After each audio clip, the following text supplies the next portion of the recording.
Ayan, meron sa iyo sinasabi, Chabit, oh.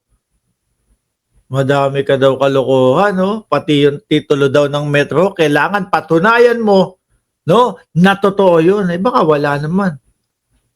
Kaya eto, ganyan. So, ibig sabihin, land grabber si, si Chavit Singson, mga kababayan. Yun po ba ang pagkakaintindi nyo din, parehas ko? Sabi ni Gilbert, Sara, resign! Uy! Pinagre-resign mo.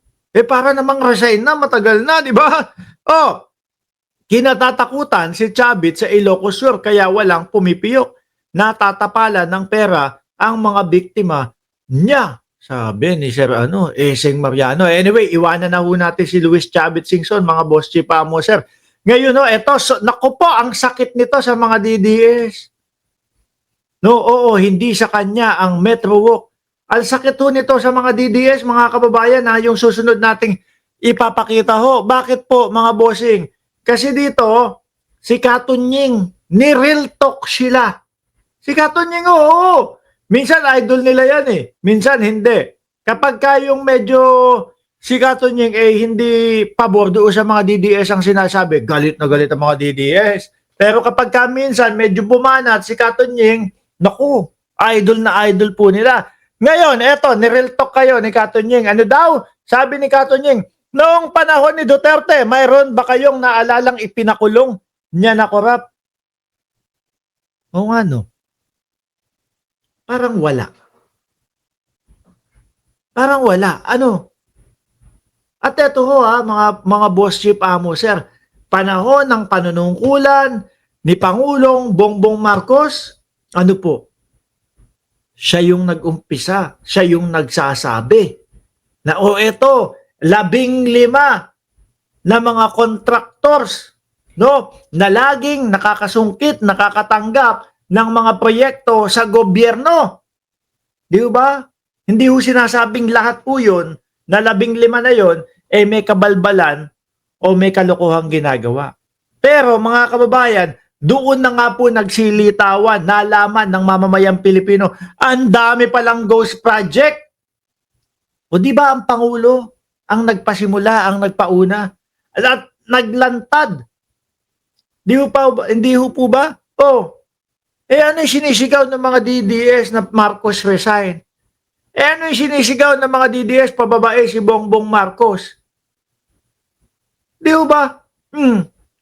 Siguro may saltek o may tama ang mga ulo ninyo. Kasi mga kababayan, itong mga DDS naman, ang gusto lang naman nitong mga ito is makaupo, makabalik, maiposisyon ulit yung kanilang idol. Tanungin nyo yung mga yan, mga bossing. Tanungin nyo bakit gustong-gusto mo ang mga Duterte? Wala akong masasabi. Dahil po kasi build. Yung build nila, 120 pangako sa mamamayang Pilipino na may tatayo sa build.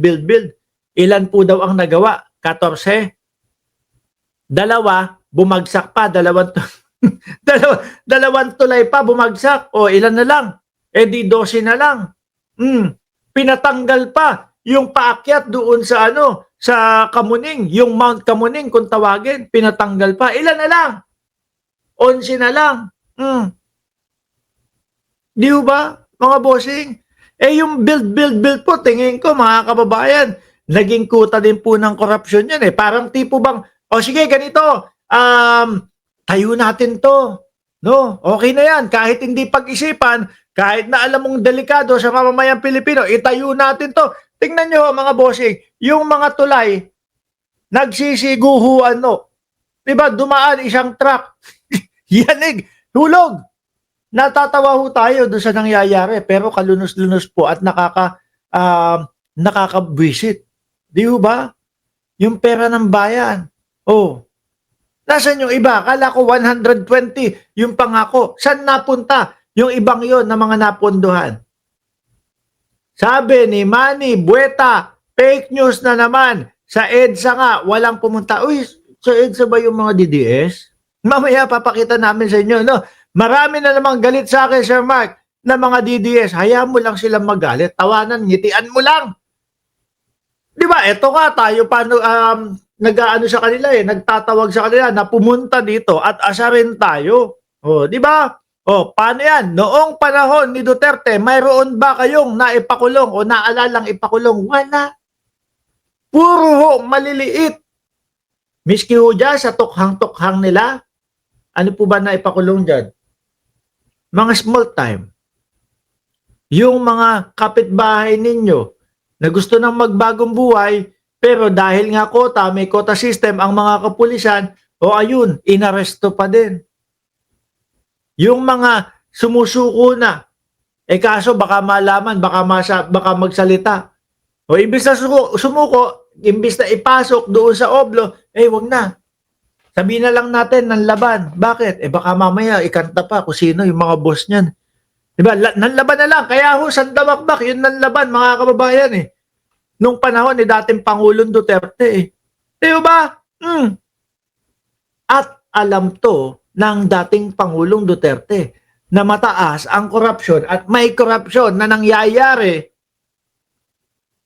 nung siya ay namumuno. Sabi ni Hunos, mga nakuha sa Marawi na nawawala, itanong kay Diggs.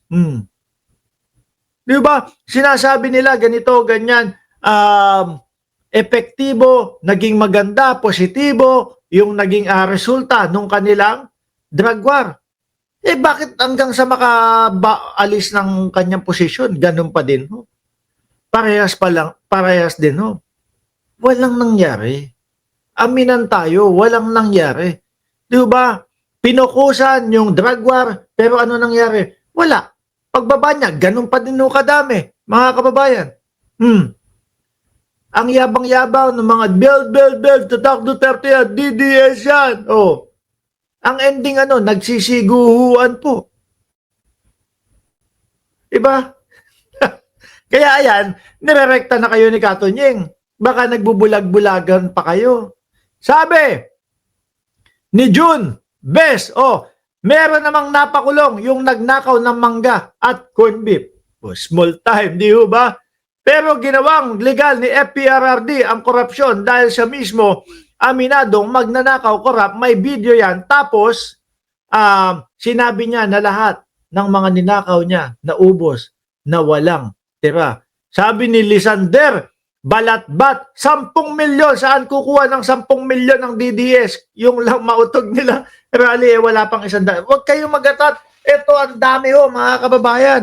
Naalala nyo yung FGF na sinasabi? Yung FGF ni Metran at ni Dado. Buhay pa ba si Dado? Nagbablog pa ba yun? Hindi ko na napapansin si Dado kung nagbablog pa, Yun pa lang 40 million na daw ho yun. Daw! Sabi ho nila, mga kababayan, hindi ho ako may sabi. Kapag nanonood lang ako ng vlog ni Dado, naririnig ko lang, 40 million daw silang putang. Kung ano-ano mga pinagsasasabi. Sabi ko, putik na to. Ang tatanda na nito kung ano-ano pa pinagsasasabi. 40 million daw. Bakit mo papapatakbuhin si Sara Duterte kung may 40 million ka supporter? Bakit hindi na lang ikaw ang tumakbo para maging presidente? Di ba mga kababayan? Alisin na natin. Masyado na masakit si Tunying para po doon sa mga DDS, mga boss. Eto.